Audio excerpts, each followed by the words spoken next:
Bienvenidos a Revista de Liberación. Estamos aquí en el marco de la Feria del Libro aquí en Monterrey y tenemos el gusto de tener aquí al doctor Rafael Olea Franco. Él es investigador. Si no conocen su obra, tiene algunos libros, por ejemplo, El otro Borges, el primer Borges, que está editado en Fondo de Cultura Económica, Los dones literarios de Borges, un libro que es muy interesante, que se lo recomendamos. Y bueno, nos tenemos aquí, participó en el coloquio literario de cada Borges y mucho gusto, doctor, tenerlo aquí. Gracias, muy amables. Y bueno, el motivo de esta entrevista, pues conocer un poco de su obra. Y yo empezaría con una pregunta: ¿cómo se acerca a Borges? ¿Cuál es su primera experiencia acercándose con el escritor argentino? Bueno, mi primera experiencia vale la pena recordarla porque creo que es como todos debemos acercarnos a un autor. Mi primera experiencia fue como lector. Y yo tenía alrededor de 15 años, empecé a leer sus obras, sobre todo ficciones y el Aleph. Me gustaron mucho. Naturalmente no entendía yo demasiado, pero el primer factor es ese, la atracción que sienta por un texto humano.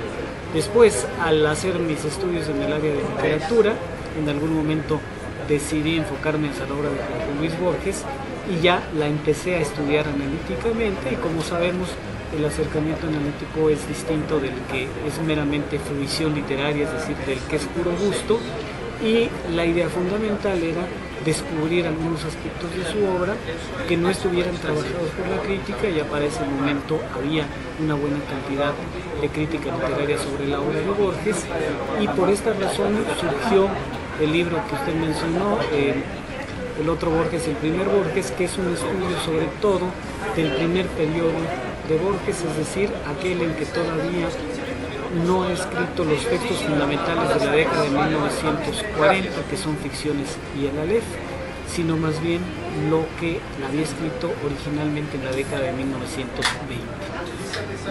¿Y por qué buscaríamos este primer Borges, ya que el mismo Borges quería que se eliminara esa parte? Una búsqueda de carácter histórico literario, porque toda literatura y todo autor en última instancia es resultado de una serie acumulativa de factores de carácter lingüístico y cultural, y entonces yo consideré que para entender al maravilloso Borges de la década de 1940 había que ver qué era lo que había escrito antes, porque mi idea original más bien había partido de hacer un estudio precisamente de esos textos que son los más conocidos, el libro Ficciones de 1944 y el libro El Aleph de 1949. Pero al empezar a leerlos me di cuenta de que algunos elementos me obligaban a ir hacia atrás, hacia la obra de Borges, que había antecedentes de esos textos suyos, y finalmente llegué al descubrimiento de que las obras de Borges de la década de 1920, en particular de los ensayos, nunca habían sido reimpresas, y que incluso había un desconocimiento de algunos entrevistadores de Borges sobre esas obras. Hay unas famosas entrevistas que le hicieron en 1964 un crítico y periodista francés que se llama Georges Charbonnier, y ahí le pregunta sobre el título Inquisiciones, y Borges contesta refiriéndose al libro de 1925 que se llama Inquisiciones, cuando el entrevistador le estaba preguntando del libro de 1952 que se llama Otras Inquisiciones. ¿Por qué se produce esa confusión? Porque al francés el libro del 52 llamado Otras Inquisiciones se tradujo con el título simple y sencillamente de Enquêtes, que es Inquisiciones, es decir, en francés le quitaron el otras del título y por lo tanto se produce esa confusión. Y curiosamente Borges le responde sobre el libro de 25 y el entrevistador no se da cuenta de que él había preguntado sobre el libro de 1952. Entonces hay cosas de ese tipo que demuestran que era necesario conocer muy bien el desarrollo de la obra de Borges y saber cómo había llegado a ese tipo de escritura que después nos maravilló a todos los lectores. En el 2006, en una entrevista, doctor, usted menciona que no hay unas obras completas de Borges, pero edición crítica. Claro. ¿Sigue sin existir esta edición crítica? ¿Cuál sería la importancia y el logro de tener una edición de las obras completas críticas? Sí. Bueno, en efecto seguimos sin tenerla, y de hecho además lo que podría ser un tanto vergonzoso es que hasta en otras lenguas hay mejores ediciones. Hay mejores ediciones, por ejemplo, en francés de la obra de Borges que en español. Las de español son muy descuidadas, tienen a veces errores garrafales, ¿Y en qué nos ayudaría a tener unas ediciones críticas? Voy a poner un ejemplo clarísimo. El libro de 1932 que se llama Discusión es una serie de ensayos. Las versiones que nosotros conocemos están muy modificadas y ahí se incluye un texto que se llama El escritor argentino y la tradición, que básicamente escribió él en la década de 1940 y donde él fija su postura cultural universalista, pero él lo desplaza hacia el libro de 1932 en Discusión, es decir, para fomentar en sus lectores la imagen de que él ya había alcanzado esas concepciones respecto de la relación entre la cultura argentina y la cultura occidental que en realidad alcanzó en la década de 1940. Entonces ahí hay un juego de manipulación que fácilmente se distinguiría si nosotros difundimos la versión de 1932 de los ensayos de Discusión y ponemos el escritor argentino y la tradición más bien en la década de 1940, que fue cuando realmente lo escribió. Por otra parte, para poner otro ejemplo muy significativo, tenemos el caso de la poesía. La poesía de Borges de la década de 1920 fue radicalmente cambiada y uno de los rasgos que contenía muy fuertemente era cierta oralidad.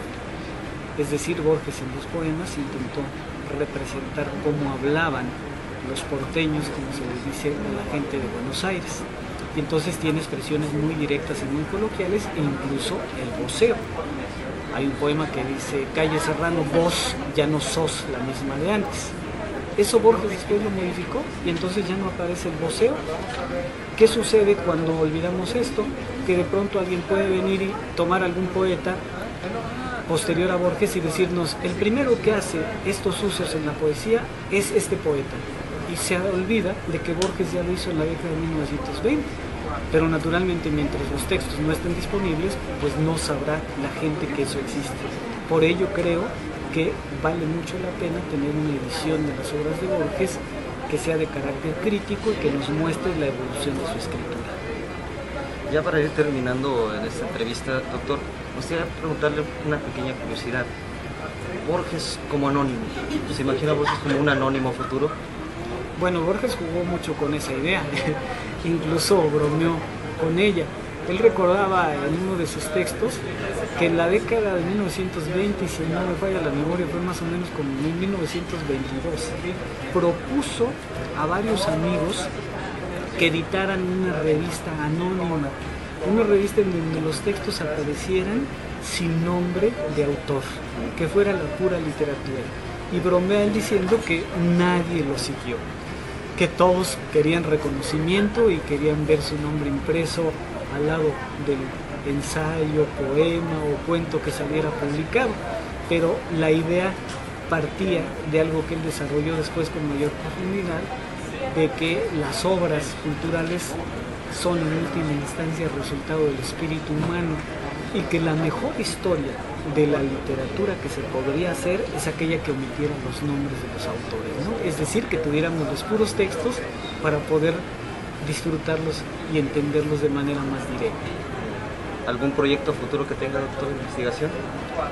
Pues ojalá no se nos vaya esto para atrás para andarlo mencionando, pero precisamente la edición de las obras de Borges, una edición comentada en cierta medida crítica, ese es un proyecto que desde hace tiempo tenemos el anhelo de desarrollar y ojalá se logre hacer.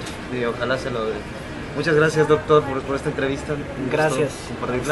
Bueno, nosotros estuvimos aquí en la Feria del Libro, Revista de Liberación. Estén al pendiente de todos los videos que vamos a subir, entrevistas importantes en este evento. Y bueno, yo fui Jonathan Gutiérrez y hasta luego, nos vemos.